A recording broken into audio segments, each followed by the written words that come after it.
What up YouTube, and welcome back collectors. It's Patrick, also known as Cardboard P, back with another video. In today's video, we'll be going over my recent Pokemon card pickups. Over the past month, I decided to sell a lot of my modern cards and a few vintage cards that weren't in the condition that I prefer for my collection to fund some pieces that I enjoy a little bit more. I sold a total of 10 cards and used that money for 8 pickups. And these pickups consist of 7 graded cards, including 2 of my longtime Grails and 1 sealed product. And that sealed product is the next vintage pack we'll be opening. And I picked up a vintage Japanese Team Rocket, also known as Rocket Gang Booster Pack. And this set was released in 1997 and features some truly iconic cards like the Dark Charizard, the Dark Blastoise, and the Dark Dragonite, to name a few. But there are many more cards in this that I have a lot of nostalgia for, like the Dark Alakazam and the Dark Dragonair. But this is the next vintage booster pack we'll be opening up, and what I love about collecting vintage Japanese Pokemon cards is that they are the first time that some of my favorite artworks were printed on cards, and I'm very happy to have the opportunity to open this pack and see if we can pull one of the first print runs of some of my favorite artworks. This booster pack was purchased from Loose Packs. I use them to buy all of my vintage packs, and it contains a guaranteed holo foil card. So we'll be ripping this in next week's video, and for the warm-up we'll have a Pokemon Center exclusive Destined Rivals ETB. So prepare for trouble and make it double with a little bit of a modern versus vintage Team Rocket opening in next week's video, and we'll see what cards we can add to our collection. And the next pickup is the only modern card that I have picked up, and it is the Meowscarada EX from Paldea Evolved Special Illustration Rare in a CGC Gem Mint 10.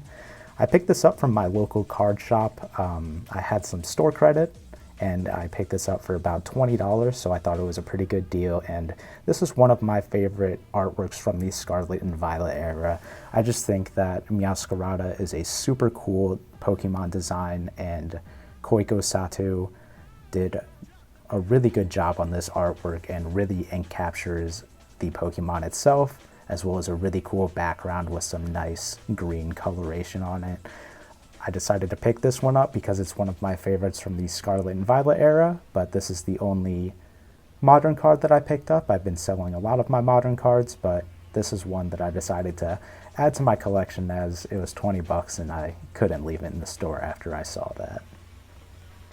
And the next pickup we have is from Pop Series 1. It is the Rayquaza Holo in a CGC Mint 9. This is the old label, but I'll be getting this one re-slabbed just to match the rest of my collection more. And this card reminds me of one of my favorite cutscenes from my favorite Pokemon game, Pokemon Emerald. I had a lot of fond memories playing that game as a kid, and when Kyogre and Groudon are fighting, and the sky opens up and down comes the god of the sky, Rayquaza, and he lets off the roar to break them up. This card just really encapsulates that memory for me with the little bit of a blur and shake on the artwork that give off that roar.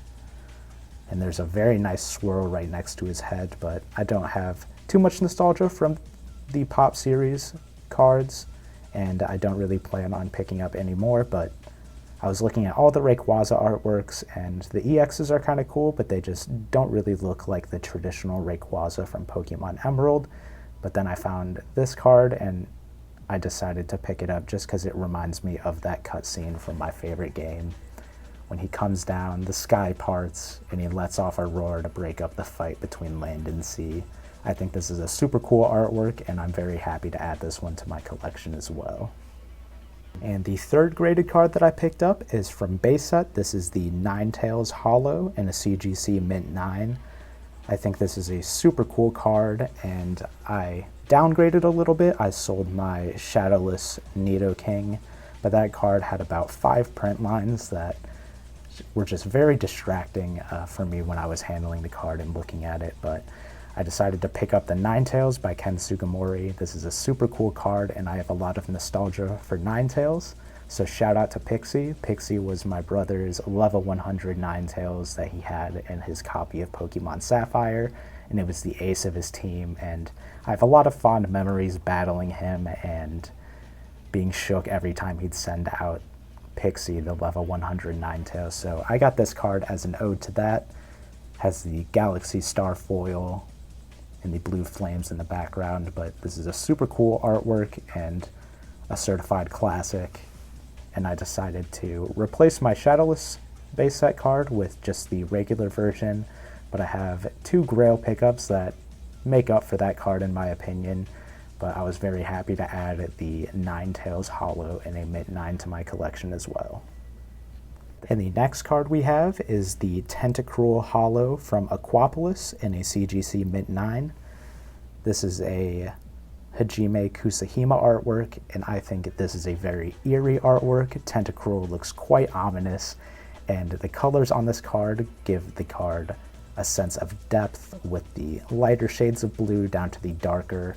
And I really like the underwater Pokemon. I think they look really cool, especially with the Cosmos foil, because it kind of gives the appearance that they're bubbles. There's a really big orb that he's kind of looking at right next to his head. But I found this on eBay. I think it is a beautiful card. It was in very good condition and no swirls on it, but I think it's very cool, and it has that sparkle down there. That looks almost like a starfish or a sea urchin, but I thought that was pretty cool. And I just really like the foiling on this card. There's a lot of foil, and I didn't have any Tentacruel cards. And I sold my Crystal Kingdra and decided to replace it. It had a lot of whitening on the back, and this copy is very clean. I'm just a big fan of Kusahima's art style.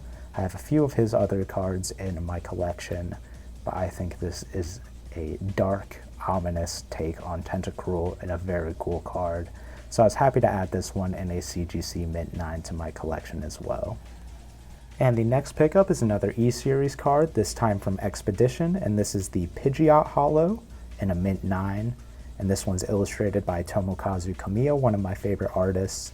This copy has a pretty nice swirl right behind the head. See it dance a little bit. And another cool thing is it's hard to pick up on camera, but you can kind of see in his cheek, there's a little bit of holo bleed through the body of the Pokemon on this card, which I think is pretty cool. But I absolutely adore this card. I love the vibrant colors. It has that nice red and almost a light blue in the background. And it has some very interesting line work with very bold and jagged lines, giving this a unique perspective on Pidgeot as he's diving down for an attack, hunting the prey. But I love the background on this one, and the contrast between the white with the red background, and then the little hits of light blue are just beautiful. Tomokazu Kamiya has a super cool art style, almost psychedelic in a sense, but I think there's a lot of personality in his cards, and this is one that I decided to pick up, and I'm very happy that I did. I found this one on eBay, and it is just an absolutely stunning card that I'm very happy I added to my collection. And the next pickup is one of my Grails, and that is from Neo Revelation, the Ho-Oh Double Holo in a Mint 9. This is such a beautiful card, and I'm very happy to finally own it. This is a Masago artwork, and I believe this is the only one in my collection so far, but I love how the double holo effect covers the entirety of the wings, and the hollow eye in particular gives this card a very menacing and sinister look. I just think this is such an eye-catching card. There's no swirl on this copy, but I honestly kind of prefer that. I think a swirl would kind of be distracting on a card like this. I just love the Cosmos foil. There's a lot of it, just covering the entire card. But this is a very hard card to come across. This is currently Pop 19 in CGC, so I'm very happy that I'm able to own it. But this card is very loud, it's in your face, and it perfectly depicts the legendary surrounded by radiant colors, and the double holo gives this card more depth, leading to a very striking card.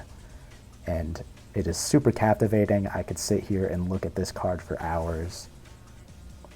Just a beautiful copy. The rainbow coloration in the background. This copy does have a few light scratches on the holo, but like I said, it is Pop 19 and very hard to come across. So when I saw it on eBay, I decided to jump on it because I sold some pristine 10s and had the money at the time. but I just think this is a beautiful card, and I put it in the color matched rainbow graded guard, as this is the rainbow Pokemon, but I think this card in particular is one of my favorite English cards that they've ever printed. I think the double holo error is very fun and interesting, and I have the Mischievous already, which is my other favorite, but I'm very happy that I was able to pick up the double holo Ho-Oh. I don't think this card will ever be leaving my collection. I just think it's stunning, and every time I look at it, I'm at a loss for words. But I think this truly depicts the legendary nature of Ho-Oh. It's such a cool artwork. I'll get one more close-up here. But the camera just doesn't do it justice. These cards look incredible in hand, and I'm very happy to finally own a copy of this card. And another Grail, and my favorite pickup of the video, is this Japanese base set Zapdos in a Mint 9. But this is not just a regular base set Zapdos, this is actually the no rarity symbol. So what that means is down by the number in the bottom right corner, there's no star indicating the rarity. And what that essentially means is that this is the true first edition.